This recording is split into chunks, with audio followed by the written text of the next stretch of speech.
આજના વિડીયોમાં એવા ઉપયોગી આઈડિયા શેર કર્યા છે કે તમારા ઘણા બધા કામ સરળ થશે, તમારી સમય અને મહેનત પણ બચશે. તો ચાલો વિડીયોને સ્ટાર્ટ કરીએ.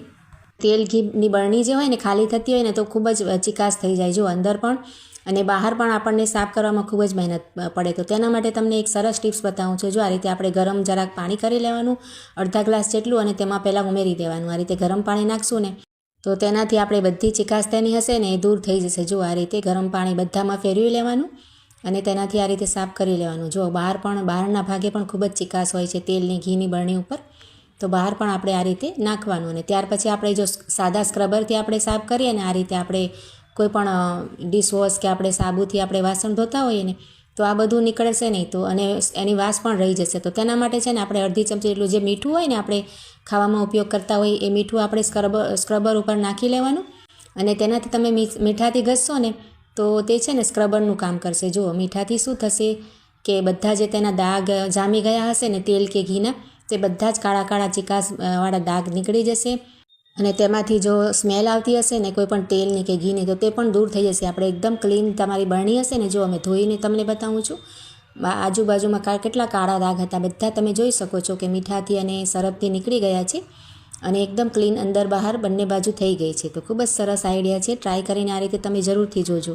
ત્યાર પછી જો આ રીતના આપણે બટેટા બાફીએ ને તો ક્યારેક આપણે ઉતાવળમાં હોય ને આ રીતે ગરમ હોય ને તો આપણે એ છોલવાની ખૂબ જ આપણને પ્રોબ્લેમ આવે. તો તેના માટે છે ને તમારે આ રીતના જે કાંટા ચમચી આવે છે ને તે આપણે લઈને તેમાં આ રીતે બટેટાને આપણે નાખી દેવાનું. અને ત્યાર પછી આ રીતનો ચીપિયો આપણી પાસે હોય છે ને રોટલીનો, તો તે ચીપિયાથી તમે આ રીતે તેની છાલ કાઢશો ને, જુઓ તો તમારે હાથ પણ નહીં બળે. ગમે એટલું પણ ગરમ હશે ને બટેટું તો ફટાફટ આપણે છોલાઈ જાય. ને છોલીને આપણે ઠંડા કરવા પણ રાખી શકાય. જુઓ, છાલમાં તમે જોઈ શકો છો બટેટાનું કંઈ ભાગ પણ નથી નીકળતો, વેસ્ટ પણ નથી થતો અને એકદમ તરત જ આપણે બટેટું છોલી લીધું છે. તો ખૂબ જ સરસ આઈડિયા છે. ગમે એટલું પણ ગરમ બટેટું આ રીતે તમે છોલી શકો. તો આ રીતના ક્રોકરી આવે છે ને, કાચના નાના મોટા બાઉલનો સેટ આવે છે.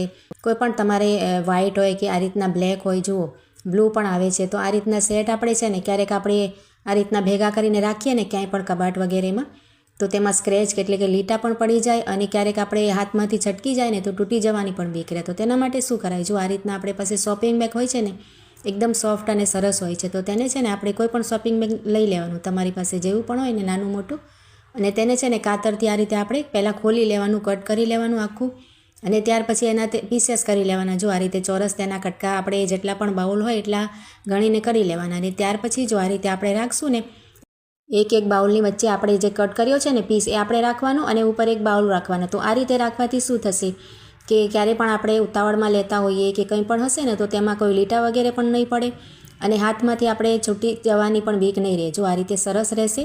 આ રીતે મોટા બાઉલમાં રાખીને તમે આ રીતે સાથે ક્યાંય પણ કબાટમાં નાની જગ્યામાં પણ રાખી શકો. જો આ રીતના આપણે છે ને બટેટાની આ રીતે આપણે પતરી કરવી હોય, ક્યારેક ભજીયા માટે કે કોઈ પણ શાક આ રીતે આપણે કરવું હોય તો છરીથી આપણે આ રીતે કરીએ ને પતરી તેની તો ખૂબ જ જાડી થાય અને વાર પણ લાગે. તમે આ રીતનું લઈ લેશો ને સ્પીલર, જો આ રીતે આવે છે ને છોલવાનું, તેનાથી તમે કરશો તો એકદમ આછી થશે. તમારે ભજીયા પણ સરસ બનશે અને શાકમાં પણ જો આપણે ગેસ ઓછો બળે, તરત જ ગળી જાય. જો આ રીતે પાતળા પાતળા તેના પીસેસ તમને કરીને બતાવું છું. ખૂબ જ સરસ આ આઈડિયા છે. તમે એકવાર આ રીતે બટેટાની પતરી કરીને જોજો, વાર પણ નહીં લાગે, ફટાફટ થઈ જશે અને એકદમ પાતળા પાતળા થશે, એકદમ ઝીણા થશે. જુઓ તો અહીંયા તમે જોઈ શકો છો છરીથી ને બંનેનો ફરક કેટલો છે. છરીથી એકદમ જાડા થાય અને આ રીતે કરવાથી એકદમ પાતળા થશે. એ જ રીતે આપણે જે ડુંગળી આવે છે ને તેના ડુંગળી પણ સમારી શકાય. જો આ રીતના પીલરથી ડુંગળી આપણે ક્યારેક કચુંબર માટે કે એકદમ ઝીણી જોઈતી હશે ને તો એકદમ ઝીણી ડુંગળી ફટાફટ તમારે કપાઈ જશે. અને તમે જુઓ કેટલી ઝીણી છે.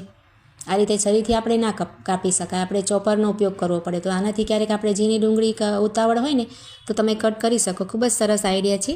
આ રીતે આપણે ક્યારેક પાયજામામાં કે પેટીકોટમાં કે કોઈ પણ વસ્તુમાં નાડા દોરી નાખવી હોય ને તો ક્યારેક શું થાય કે આપણી પાસે કોઈ પણ વસ્તુ છે ને હોય પણ મળે નહીં, આપણે સેફ્ટી પિન વગેરે કે નાડા નાખવાની જે આવે છે ને તે, તો તેના માટે આ રીતના બોલપેન તો ખાલી આપણી પાસે બાળકો હોય છે તો આ રીતના હોય જ છે. જુઓ તો આ રીતે આપણે બોલપેન લઈ શકાય અને તેની જે ઉપરની અણી હોય છે ને તેમાં આપણે જે નાળા દોરીને હોય ને તે આપણે આ રીતે નાખી દેવાની અને ઢાંકણ સરસ આ રીતે કઠણ બંધ કરી દેવાય. જુઓ તો આનાથી પણ તમે ખૂબ જ સરસ રીતે સરળતાથી નાળા દોરી નાખી શકો. જુઓ એમાં જે હોલ હોય છે ને તેમાં આપણે આ રીતે તેને નાખી દેવાનું અને સરસ રીતે ફટાફટ તે નીકળી પણ જશે અને એક જ મિનિટમાં આપણે નાળા દોરી નખાઈ પણ જશે. જુઓ તમને નાખીને પણ બતાવું છું. આ રીતે આપણે નાખતા જવાનું અને પાછળથી આ રીતે આપણે જેમ નાખીએ છીએ ને એ જ રીતે આપણે કરવાનું. જુઓ તો આ રીતે જુઓ ખૂબ જ સરળતાથી આપણું કામ પણ ન અટકે અને સરસ આપણે નાળા દોરી પણ નાખી શકાય. જુઓ આ રીતે બહાર આવી જાય પછી આપણે ફરી તેનું ઢાંકણ ખોલી અને આપણે જે અણી તેમાં નાખી હતી તે આપણે કાઢી લઈશું અને આપણે ગાંઠ લગાવી દઈશું. તો ખૂબ જ સરસ આઈડિયા છે, એકવાર જરૂરથી તમે ટ્રાય કરજો.